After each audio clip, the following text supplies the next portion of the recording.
Greetings and welcome to Enviro Talk, your official podcast brought by the Environmental Management Agency. I'm your host, Nolyn Mtemeli, and today we are so excited to be at the National Museums and Monuments of Zimbabwe. We want to really discuss about the World Wetlands Day 2026 theme, which says Wetlands and Traditional Knowledge, Celebrating Cultural Heritage.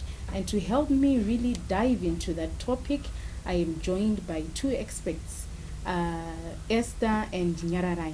Ladies, welcome. Please introduce yourselves. Thank you, Nolyn. I'm Nyararai Mondopa. I'm a curator of archaeology with the National Museums and Monuments of Zimbabwe. Thank you, Nolyn. Good afternoon.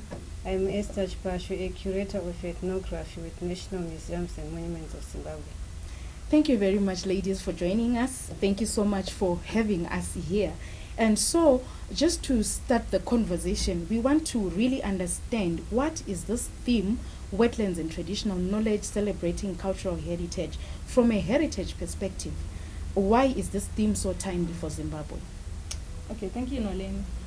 Considering the rapid degradation of wetlands that has been happening lately, it's so timely for national museums that we work with relevant stakeholders in combating and maybe stop, if possible, stop the constant and the rapid degradation of wetlands.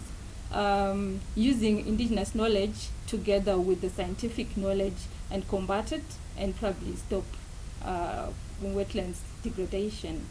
Interesting. So today we are here to marry the two, science and cultural heritage. Absolutely. Interesting. So when we talk about cultural heritage in the context of a wetland, are we referring to physical artifacts or something more tangible?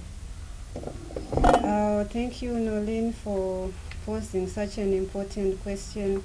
When we are looking at wetlands, we are looking at the intangible aspects of heritage. Mm-hmm. In fact, by definition, all heritage is cultural, it's intangible.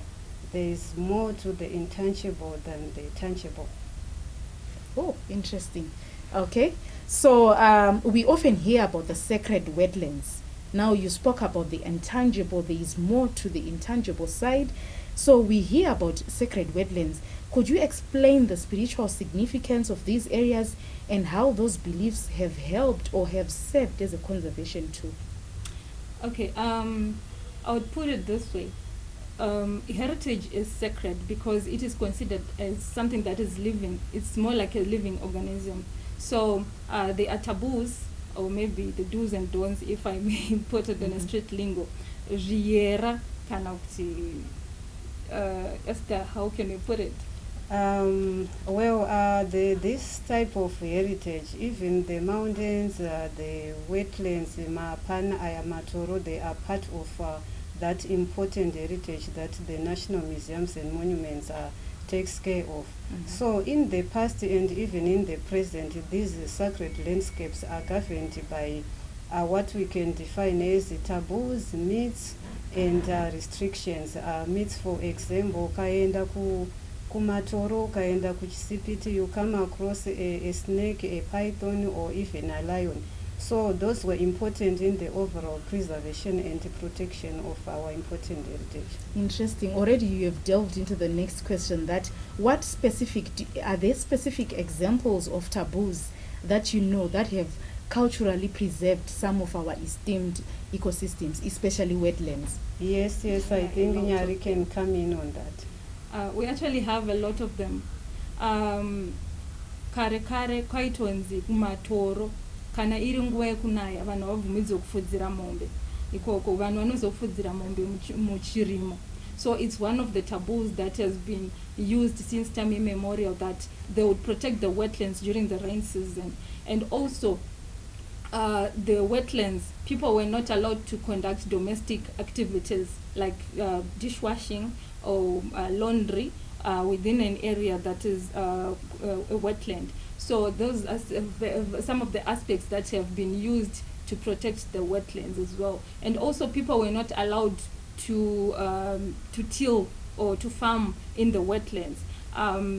This has helped to protect the tingati tsatsa kana kuti minyatso wetlands. The wetland core. Yes, the wetland core, if you may put it that way. Yeah.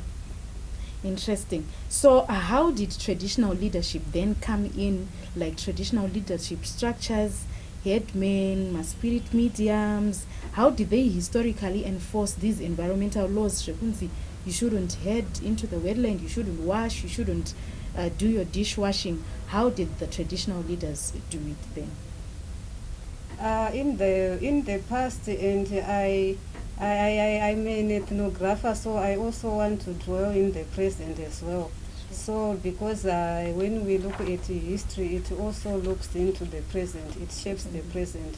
So in the past, the traditional leaders, the traditional mechanisms or indigenous systems, as Nyari alluded to, that they could enforce some traditional laws that if you are to use a wetland, for example, they were environmentally smart crops. For example, taikura chinzwa kuti mpunga unorimwa mumatoro, hanzi tsenza dzinokwanisa kurimwa mumatoro, and even mabananas, because those crops anenge ari environmentally friendly.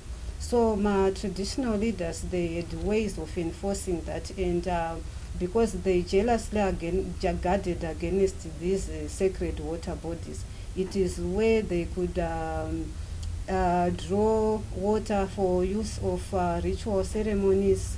And if we look at our traditional ceremonies such as rain making, which enhanced the sustenance and continued use of these wetlands, they allowed just the women that have reached menopause, the elderly. It was also a way of trying to protect these landscapes, because if they were to allow the young children and maybe the youths, they could destroy the wetlands.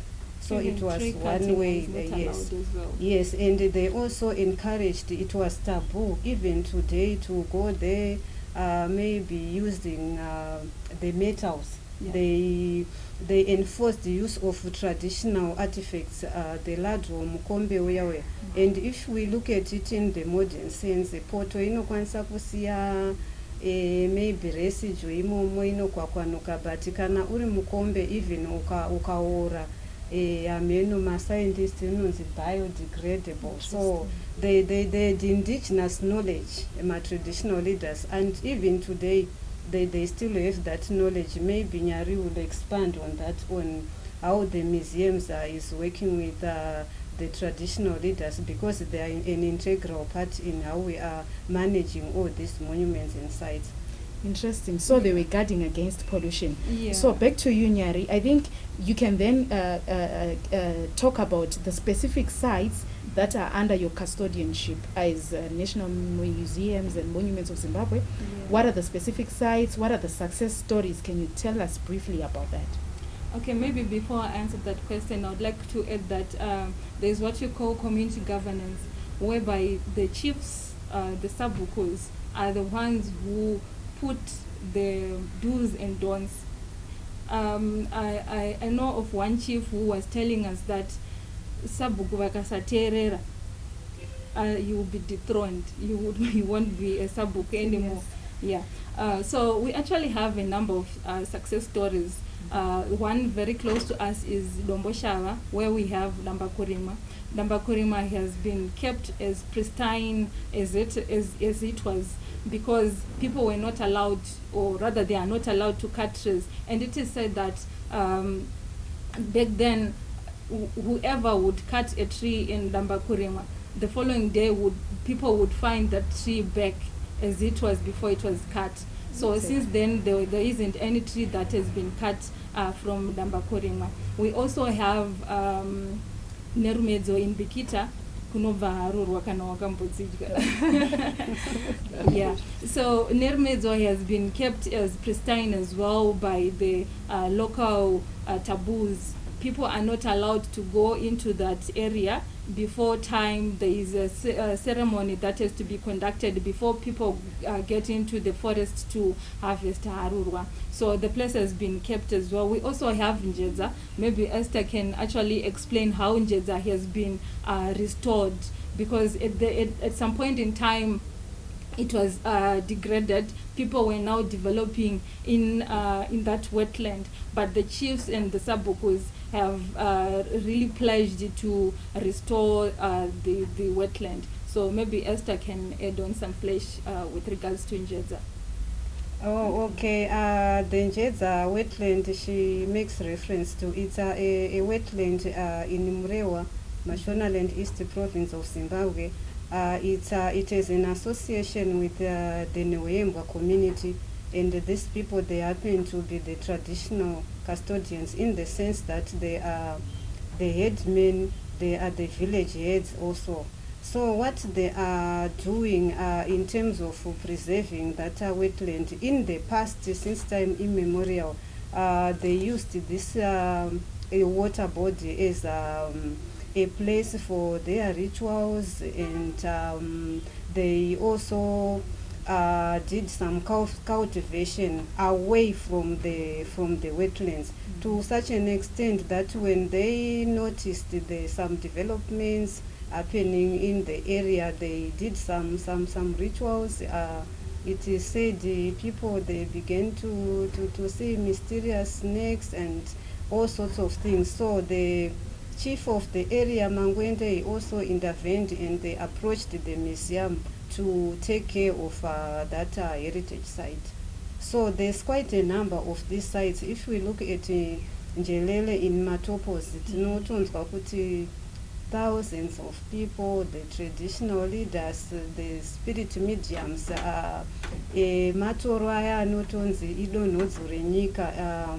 If we go to Great Zimbabwe, I think vakuru vedu they vakavaka ipapo because they were pursuing those wetlands. So we have quite a number of wetlands that are protected. We also have Binga hot springs. Before the influx of tourists to Binga, the hot springs have been very safe. So the local authorities, or maybe should I say the local chiefs, then approached NMMZ, considering the number of people who are now visiting Binga. So they asked NMMZ to help with the conservation of that hot spring. So actually the chiefs and the local authorities, they approached NMMZ to help with the help to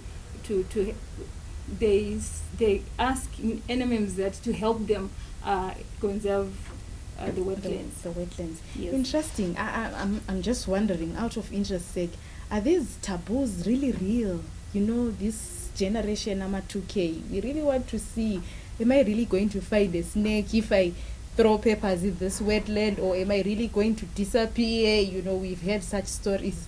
Are they working? Saying that, maybe you answer that once with the last question, that it's a rapidly urbanizing country as Zimbabwe. How are we keeping these traditional gems then from not being lost or ignored?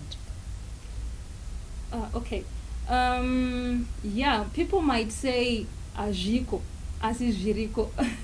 I think it's just this afternoon someone was telling me of a story of someone who got lost in a forest until they saw a white monkey, which then let them know that they were getting lost. So these things are very real. If you don't respect them, then definitely you are up for some trouble. They'll definitely catch up with you. Yeah, absolutely. Okay, so as we approach World Wetlands Day 2026, what is your one key takeaway? Maybe from each of you, you give us your key takeaways for the Zimbabwean public regarding their roles as cultural custodians of wetlands. We really need to work hand in glove.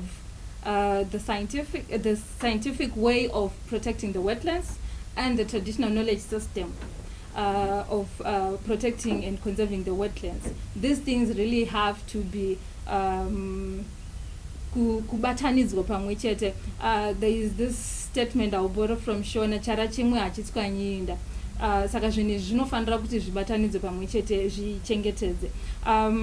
Maybe I think I missed one question when you asked about how we are helping in conserving this. We are, just like this program, we are putting information to the people that indigenous knowledge system is the way to go in conserving wetlands. And also we are incorporating indigenous knowledge system in the new curriculum, the heritage-based curriculum, heritage-based 5.0 is also incorporating these aspects as well. So it's one way that we are using to give information out with regards to how important indigenous knowledge is. Thank you very much. And my words to the nation is that the wetlands, they are important. They are what define us as a people and a nation. Why I'm saying so? Because water is life. So from a both scientific and traditional point of view, we need to take care of this important heritage. The nation of Zimbabwe itself, it is committed to protection of this important heritage. Zimbabwe is a signatory to a number of conventions that are meant to govern and protect this heritage, and wetlands are included.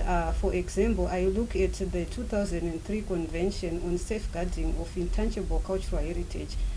We earlier alluded that wetlands are an important heritage that is spiritual and intangible. And if we look at Victoria Falls itself, it draws a lot of, it has become global heritage. So just to the people out there, even the youth, they need to know that wetlands are important. Grazing is allowed. We have important sacred trees that are in a marker, or that mark these sacred bodies. Biomarkers. Yes, so mungari mafodya, but pane ma-trees anenge ari muma-wetlands haafanirwe kutemwa. And to the traditional leaders, we continue to encourage them to take care of this important heritage. Thank you. Wow, thank you so much. That was a rich discussion. We wish we could go on and on and on. Thank you very much for joining us. Thank you, Nolyn.